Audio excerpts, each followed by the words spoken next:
talking all about digestion. I would say that digestion related questions, food related questions are probably the most common on my channel, and it's because I have been through the ringer with my digestion related issues, and I've talked about them a lot on my channel. If you've been subscribed over the last 2 years, then you've kind of come on this journey with me, and periodically I would make digestion related updates. If you haven't been subscribed, then I will link all the videos that are related to digestion. About 2 years ago, I got the copper IUD.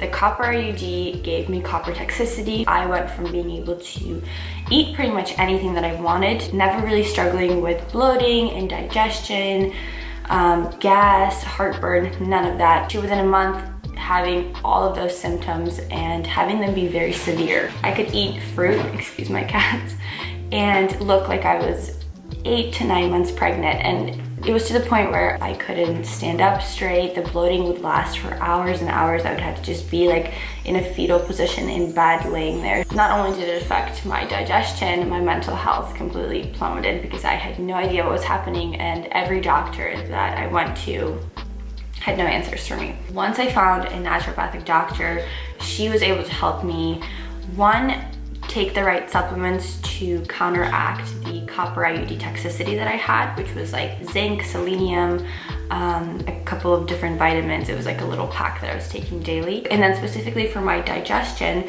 she put me on probiotics, digestive enzymes. She told me to eliminate gluten, dairy, artificial sweeteners, and I believe at that point in time, she also told me to cut out caffeine, which I did. I was drinking matcha for a very long time. That's the overview, obviously. That's why I started posting lots of dairy and gluten-free full days of eatings, recipes. Like I said, that was about 2 years ago. Incorporating all the things that she told me to do, my digestion was slowly getting better. I had to be strict with the food restrictions. It was really hard. And sometimes it didn't pay off. Sometimes I would still have horrible gas and horrible bloating, and it was embarrassing. I was actually still dealing with it on a pretty regular basis when I first met my current boyfriend. If you've dealt with digestion related issues, you know it can happen out of nowhere. On top of that, I was always the person that was like, no, I can't even have a little bit of that cookie. And people have a hard time understanding that. So it definitely wasn't the best time of my life, but I was happy to at least have some answers, because nothing is more frustrating than knowing that you have these issues, knowing that your body is not functioning properly, and going to the doctors and them telling you, oh, well, you just have to eat more fiber, or just drink a little bit more water, lemon water in the morning. That will fix your problems, but it doesn't. Doctor bills are expensive, and not having answers is really frustrating, and on top of that, really freaking terrifying. I thought that I would have to live with that for the rest of my life. The first 6 months after eliminating all my food triggers and starting all my supplements, I was super like rigorous with it. Then I realized how much I missed coffee. I started by introducing coffee back into my diet, and it did take a little bit of an adjustment. I remember forgetting how coffee acts as like a what am I thinking of, like a laxative almost. So the first week of drinking coffee, it was definitely an interesting experience, to say the least, but I realized that I could start doing that again. So my camera just totally overheated. I had to wait for a little bit, but I think I was talking about how I started drinking coffee again, and it gave me the shits. But after a week, they went away. Meaning, like, my body got used to it again. This is where I realized that the whole no gluten and dairy thing wasn't a life sentence. I could potentially start, I think it's my fridge, but I'm not fully sure. This is where I came to the conclusion that I could start eating dairy and gluten again. And ladies and gentlemen, here we are. I'm sure you guys have noticed in some of my what I eat in a day and what I eat in a week videos that I've been having like small amounts of gluten here and there. Maybe even you've seen some meals on my story. I started unintentionally last month. Nick had this really good looking avocado toast that he ordered at a restaurant, and I couldn't help myself. If I'm gonna look 9 months pregnant and have horrible farts for like a day, you know, it's fine. We're at that point of our relationship. You're gonna love me regardless. And guess what, guys? I did it.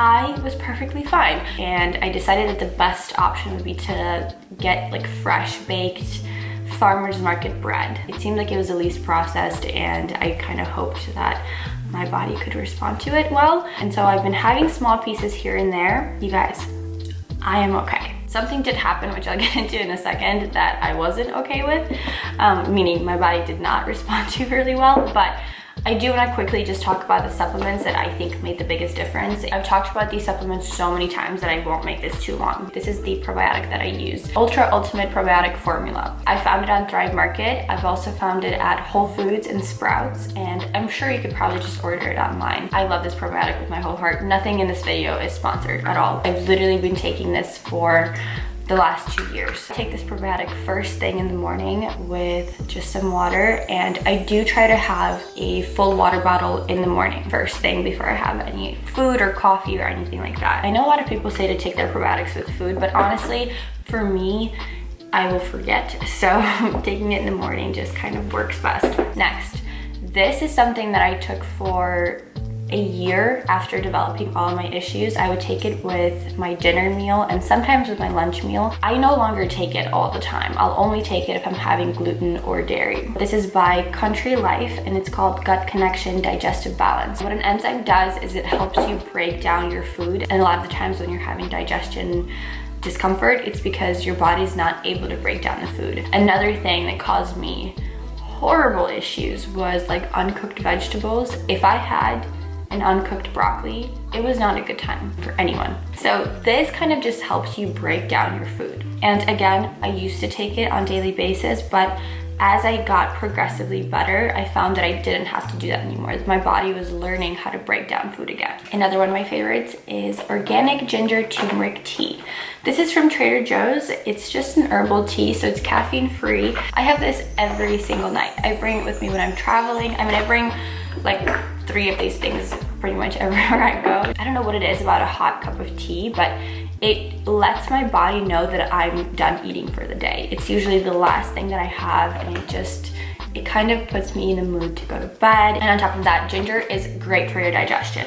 If you don't like turmeric, there is just pure ginger tea. Turmeric is really good for inflammation, and a lot of the times if you're experiencing digestion related issues, you will also have inflammation. For me, they went hand in hand, so this tea was perfect, and it tastes really, really good too. You can add like a little bit of honey into it. Okay, now the types of, I don't want to say like diets that I follow, but something that has helped me is having bigger meals versus just kind of consistently snacking throughout the day and never having a break in between meals. This is totally person by person basis, so just because this works for me, and I guess I should have made this disclaimer earlier on, but I'll put a little note in the description bar. This is literally just me talking about my personal experience with digestion, and maybe this is something that you could try. Just remember, everyone is so different. It's really hard for me to say that this will work for you, but this is what has worked for me, so I want to share that with you guys. I usually have my first meal around 12 p.m. That means it could be 11 or it could be by 1:30. Somewhere in between, I will have my first meal, and it's usually a slightly bigger meal. Then my next meal is typically around, I'd say around 4:30, and my last meal is around 9 p.m. In between those meals, I typically don't have any snacks. Unless I'm hungry, then I'll obviously have a snack. But for the most part, my meals are pretty calorie dense, which keeps me full for a longer period of time. Because of trial and error, I realized that I had worse digestion when I was constantly eating throughout the day. If I was having like small meals and then a snack and then another small meal and then another snack, it didn't give my digestion enough of a break. It's something I recommend trying, and if it doesn't work for you, then of course don't do it, but it could be helpful. Another thing that helped me tremendously, I mean this in every way, like my hormones got better, my skin felt better, my energy levels, everything. A higher fat diet versus eating a higher carb diet. Now, I don't mean that I've just like eliminated carbs. As you guys can see from my full days of eatings, I do eat a good amount of carbs, but I used to be someone that would have like egg whites instead of eggs, and I would have half of an avocado instead of a full avocado. Now I eat a lot more fats in my meals, which is something that helps keep me fuller for longer. I also think that fats are easier for me to digest than carbs. And last, fat is something that is really important for hormone health. My favorite sources for fat are avocado, mixed nuts, eggs, smoked salmon, like fatty fish. Oh, vegan butter. I'll put that on bread all the time. All right, last thing, because my camera is not only overheating, but it's also dying. I think that if you are someone who's going to try to also reintroduce something in your diet, you have to do it slowly. I definitely got way too excited, and I believe I told you guys in my last Q&A that I really missed Greek yogurt a lot. So I ended up going to a farmer's market and getting organic, full-fat Greek yogurt, and I had, like, the tub was like this big, and I had about half of it, so it was just like a cup and a half, and it wasn't the best time of my life. I won't lie to you guys. It was strange because I wasn't necessarily bloated, but I did have really bad heartburn and I had gas.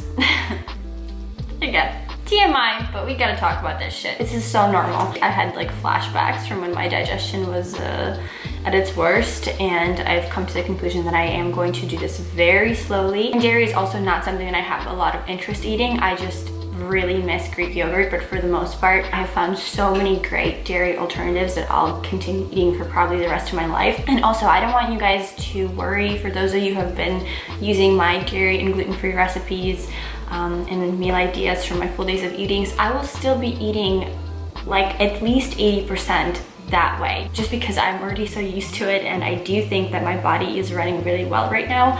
I just want to have a little bit more leeway. I want to be able to travel sometime in the future and be able to experience different cultures to the fullest, which means trying different kinds of food. So that is the biggest reason why I want to be doing this right now, just to have more freedom. But in terms of content and recipes and all of that, nothing is really going to change. So last thing that I want to do, I just posted in my stories asking you guys if you had any like last minute specific questions. Do you think intermittent fasting helps with your digestion? I'm not that hungry in the morning and I'm eating late at night, but I have a bowel movement and it's loud and a lot of bloating. When I eat oatmeal in the morning, I don't have it. So again, everything is a big trial and error, right? So if you find that it's better for you to have most of your food in the morning and then kind of cut yourself off around 6 or 7 p.m., then that's great. Like, if you can find something that works for you, follow that. Don't follow what I'm telling you to do or what someone else is telling you to do, because no one knows your body as well as you do.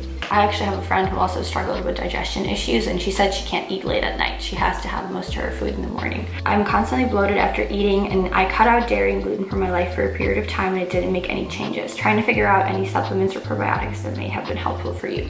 So I've already talked about the probiotics and the supplements, but it took me a long time before it got better. I would say stick with it, and also try to see a specialist, because you could have different issues. You could have IBS, which would mean that you would need to cut out a lot of other different things on top of dairy and gluten. You could have SIBO. People have different kinds of allergies too, so maybe dairy and gluten aren't your triggers, but eggs are, or something that you're consuming that you don't even think could be triggering you, but it is. So you can always do like an elimination diet and then start introducing things back in, but I do recommend seeing a specialist and having them help you throughout that process. Could you talk about combining water with food and if you drink water while you eat? I don't know if I can tell if it's good for digestion, so I was wondering about your opinion.